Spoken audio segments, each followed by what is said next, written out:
Well, welcome to our next speaker today at the Future of Mobility. I'd like to welcome Louise Macleod. Louise, welcome. Hello, thank you. Brilliant. It's lovely to have you with us. Now, we're going to talk about, obviously, the organisation that you work for, which is very interesting. But I'd like to just talk about your journey that kind of led you into engineering and into the current role that you're doing now. Can you let us know how that happened? Yeah, sure.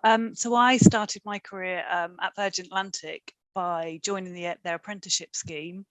Or prior to that, I was in college doing aircraft engineering, and then I got accepted into the apprenticeship scheme. So that was 4 years of training.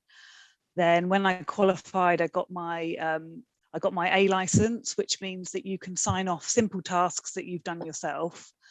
Then later on, I got my B license, which then means you can oversee other people's work, and then you sign off other people's work.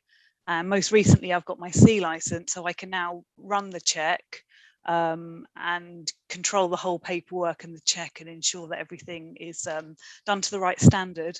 Wow. So that's my qualifications. And career-wise, so career-wise, so I started at Virgin Atlantic, and I got all my licenses through Virgin. Then when the pandemic hit, I opted to take voluntary redundancy because they closed the Gatwick operation, which is where I was working. And then I was lucky enough to get a job at Bombardier at Biggin Hill, and they provide maintenance for business jets. So it's still aviation, but it's a different industry. So it's been quite a big change. Sure. So when we first spoke, before we started the interview, you were saying to me, where you work, and obviously you were dumbing it down a wee bit, but you were saying it's basically like a garage where people would take their cars to be MOT. People bring their jets to you to be looked at. Is that right? Yeah. So when I worked at Virgin, where it's commercial, you're working on the aircraft that you fly. So they belong to you. They're your aircraft that you maintain. Sure. Whereas at Biggin Hill, we have customers' aircraft come in, and we maintain them. So they tell us what work they want doing, and then we carry out the work. Wow. So yeah, it's just a slightly different way of doing the same job. Yeah, for sure. Yeah. So I mean, part of today's events is all around getting people to focus perhaps on a career using their STEM subjects and looking at engineering as just one of the paths. What prompted you in those early? You said you went to college and studied. Was it aviation or aircraft engineering? What prompted? Yeah, you to start that process. Well, I went to college open days. Well, actually, my mum dragged me along to them, kicking and screaming. And then I saw, because at the time I didn't really know exactly what I wanted to do. I had all different ideas, and I liked being, practical and using my hands to do jobs. And then I saw aircraft aviation, and I was just drawn to it. I don't know what it was. And then I did a day when I was still at school, just at the college, to see what I thought of it, and I just loved it. I don't know. I think it was like the smell of the hangar and the interesting work that you do. So yeah, if I hadn't have gone along to that open day, so I'm very grateful to my mum for that. So when you first started, which obviously was a while, because I think you said you did 17 years at Virgin Atlantic. Yeah. So was it essentially a sort of male-dominated world in those days? Were you in the minority as a young girl joining? Yeah, definitely. There was one other lady in the apprenticeship in the year above me.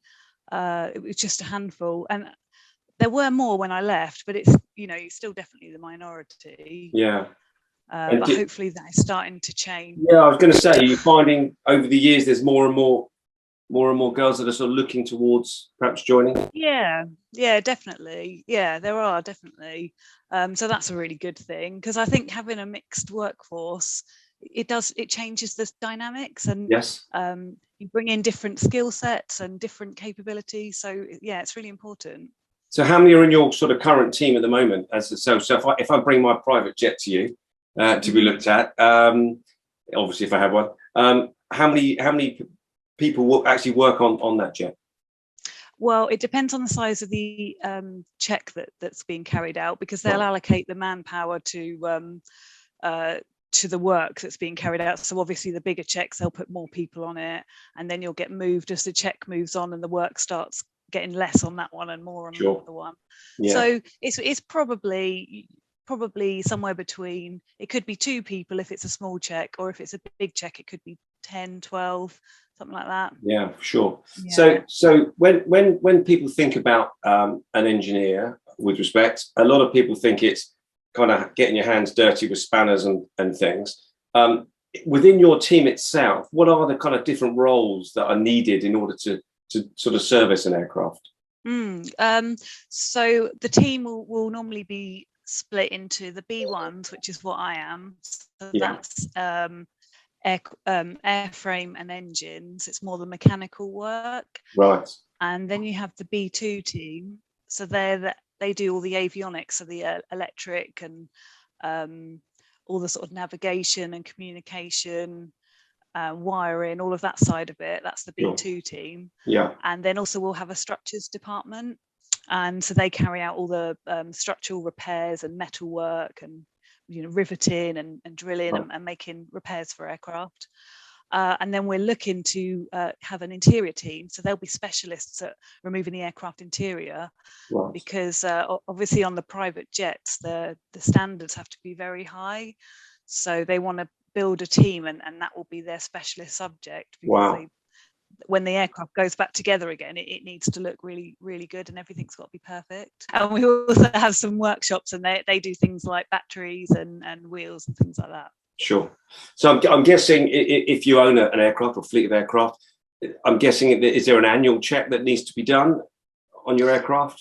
Yeah, so there's different checks that get carried out. You have pre-flight checks and post-flight checks, and then they're on the business jets. They tend to be in like months or weeks. A 15-month check, the 60-month check, 120, and the 240-month check. So as the checks get bigger, they're more and more involved. Cool. Sure. So we quite often do 60-month checks and 120-month and occasionally the 240s, but that's a really involved check.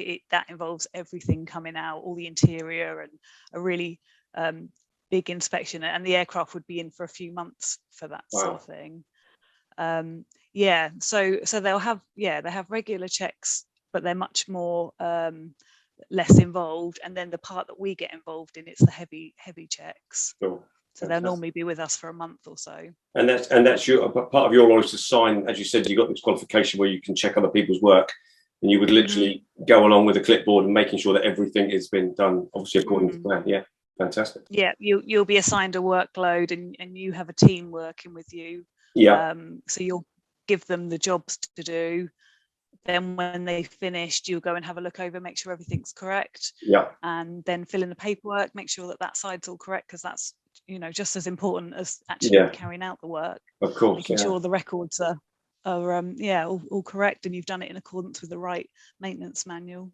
And once it's all shipshape and done and signed off and everyone's happy, is it simply handed back to the client, or does one of your team then actually do a test flight to make sure that it's all?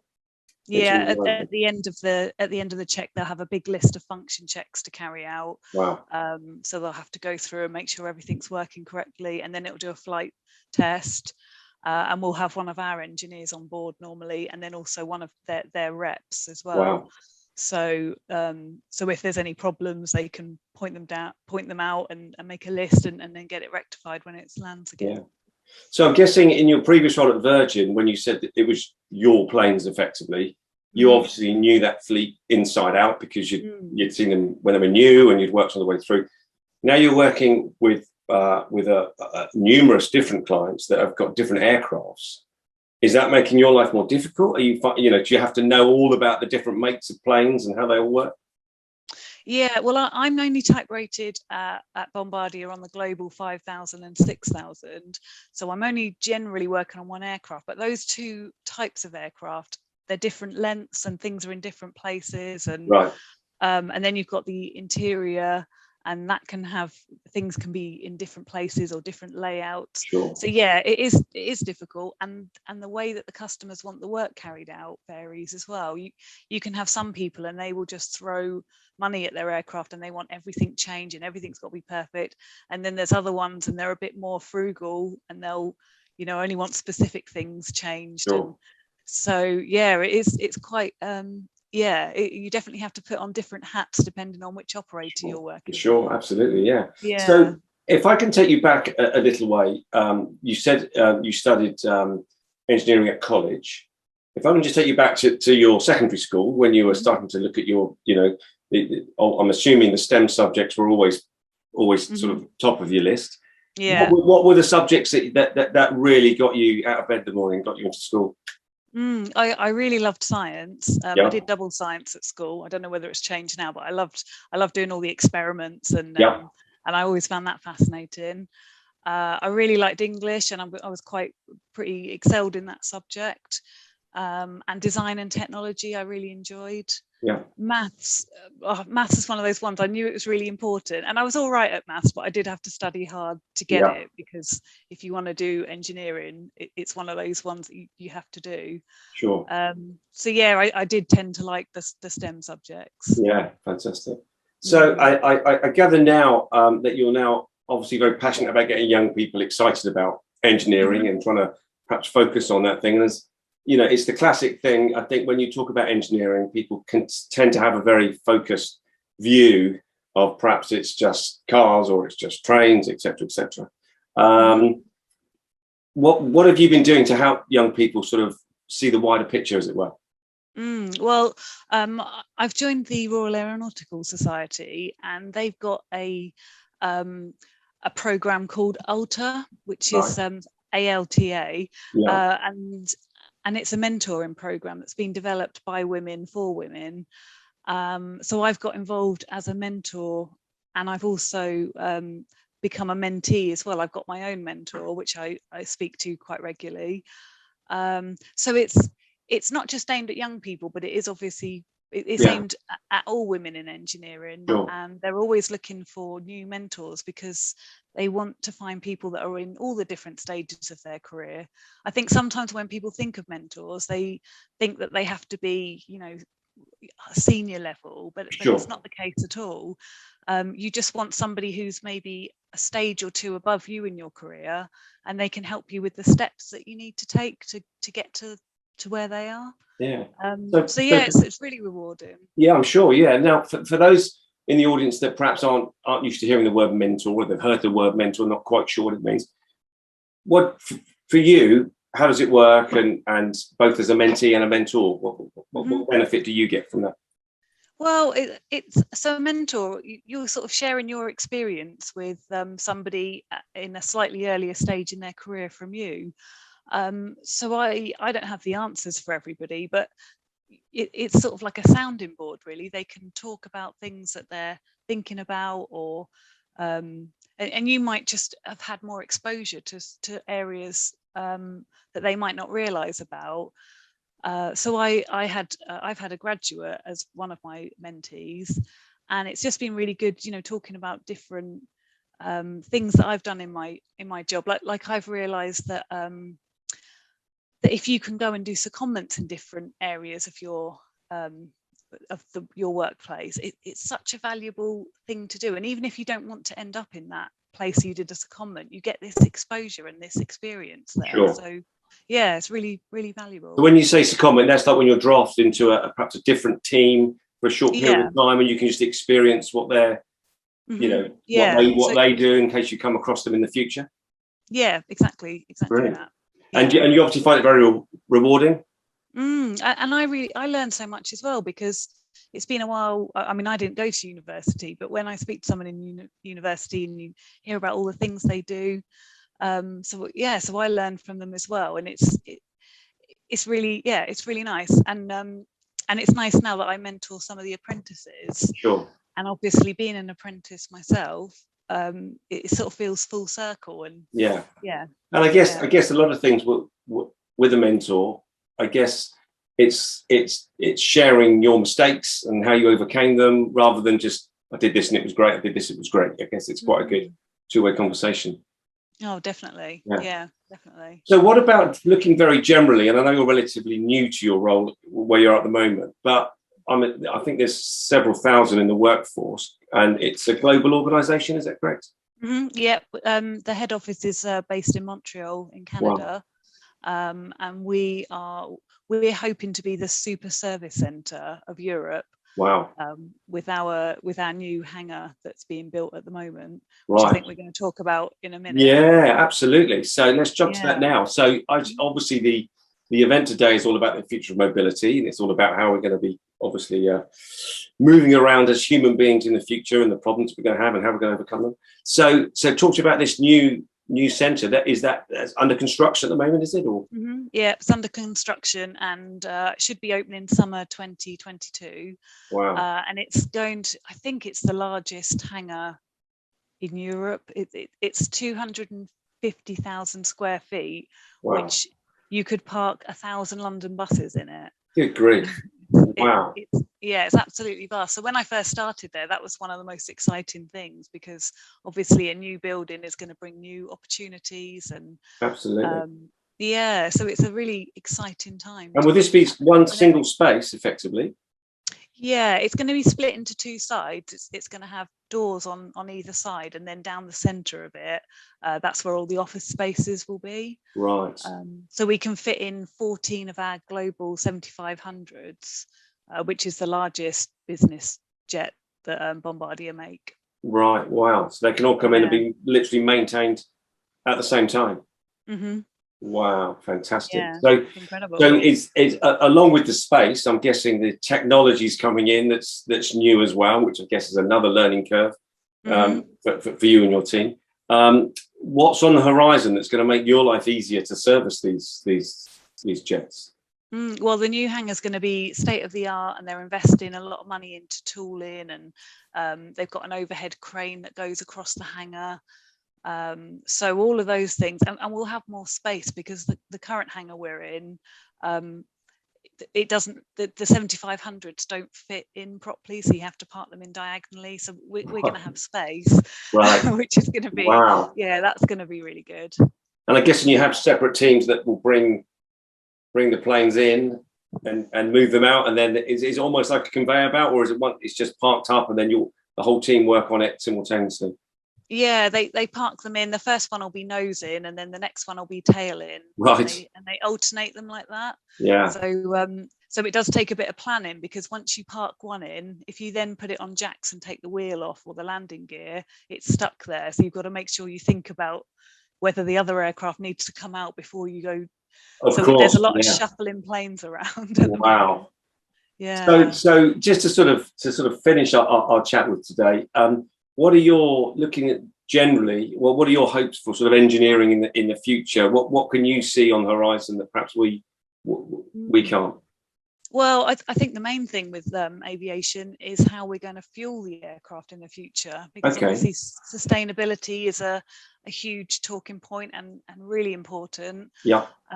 So the current development, they're looking into biofuels, electric powered aircraft, hybrid electric and hydrogen cells. So I'm really excited to see what will happen with regards to that.